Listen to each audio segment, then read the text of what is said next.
Hey there folks, Cody Rademacher here with the Holocaust Museum and Cohen Education Center. I just wanted to give you guys some heads up that this next video is going to have some graphic material in it.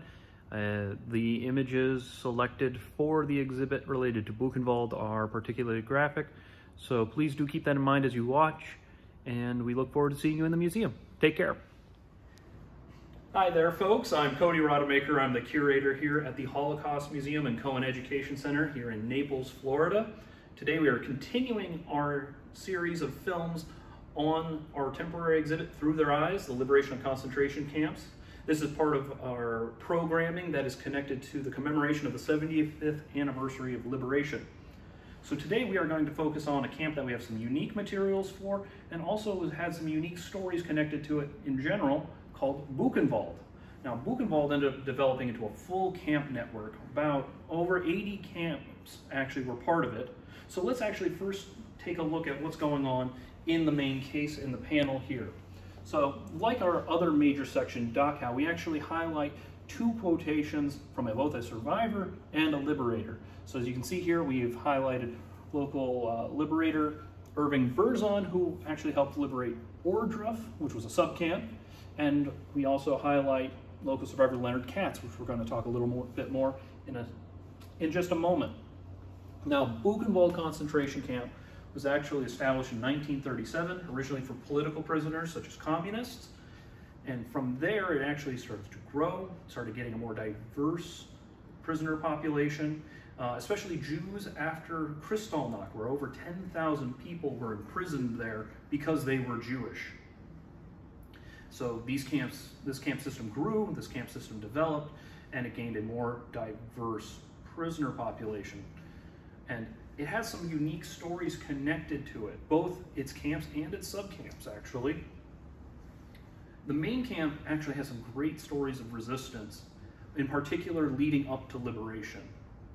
Buchenwald's resistance cells, upon hearing that the SS wanted to evacuate those who could leave, that were ambulatory, had enough strength to walk and be taken on what is known as a death march, actually helped hide people from being taken away, as well as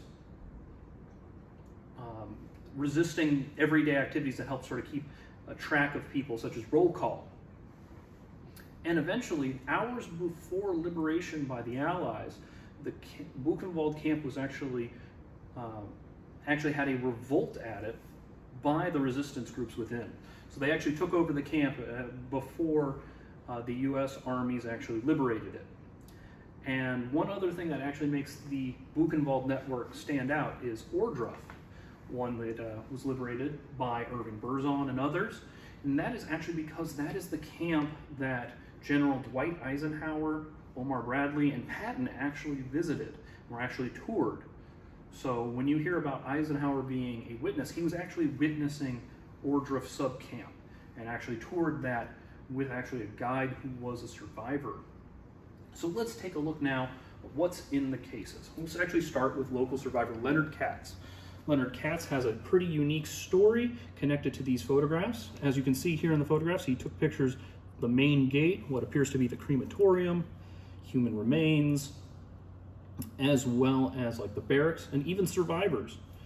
Now, you might be wondering how a survivor actually got a camera so shortly after liberation, and that's because he actually made friends with a liberator who knew Yiddish.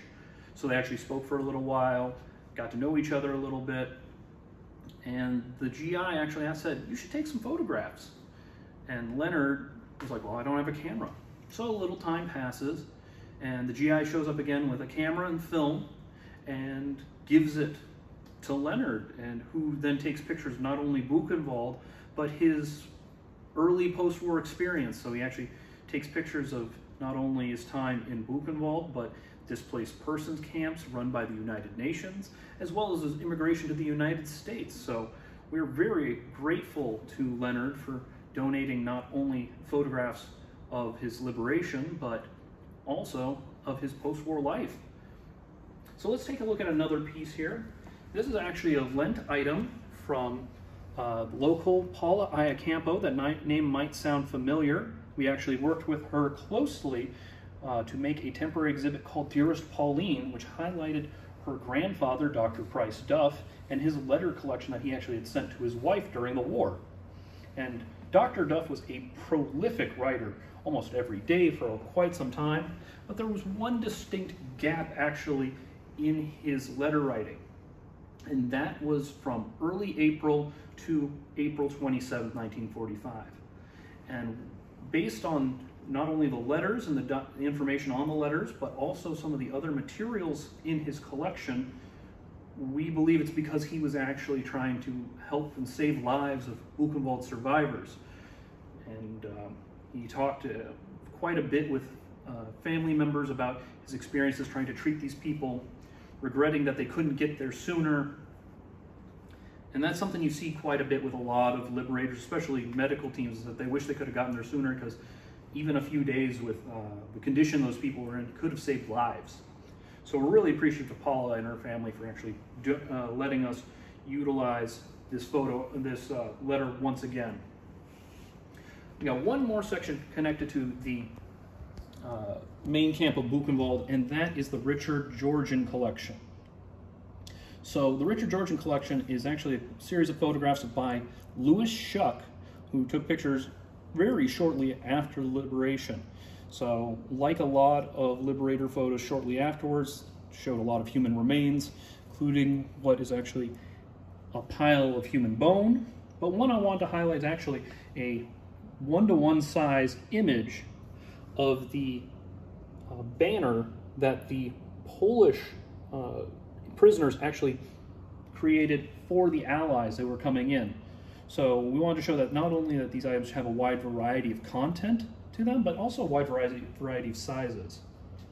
Now we are moving on to Ohrdruf, which is a subcamp. That is the one, again, that Eisenhower, Bradley, and Patton actually visited. This first section here is actually from Harry Soistman. Harry Soistman was actually part of the 89th Infantry, and his pictures are very much like what Eisenhower saw. It was almost like he was part of the group that was actually following Eisenhower around. So we actually see, again, piles of remains.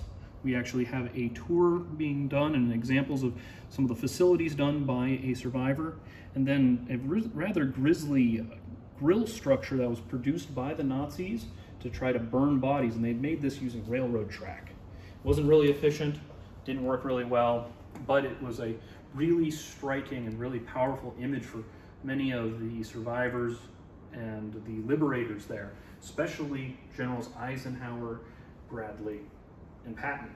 We have one other section here, and that is the Irving Burzum collection. So the gentleman we highlighted in the panel, he actually donated photos, and this is sort of an aftermath collection. That's the nicest way I think I can put it.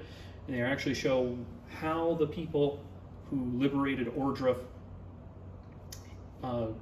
interred bodies and sort of tried to show respect to the dead. Each person who was buried actually had a post with a number on it, so they at least had some identification. And these graves were actually dug by conscripted locals. So another example of Allied forces turning to the public who lived very nearby, saying, how did you not know about this? And then they had them either tour camps, help bury the dead, or usually both. So that is it for Buchenwald in our video today. Thank you so much for watching, and when you can come into the museum, we hope you get to see the exhibit. Take care.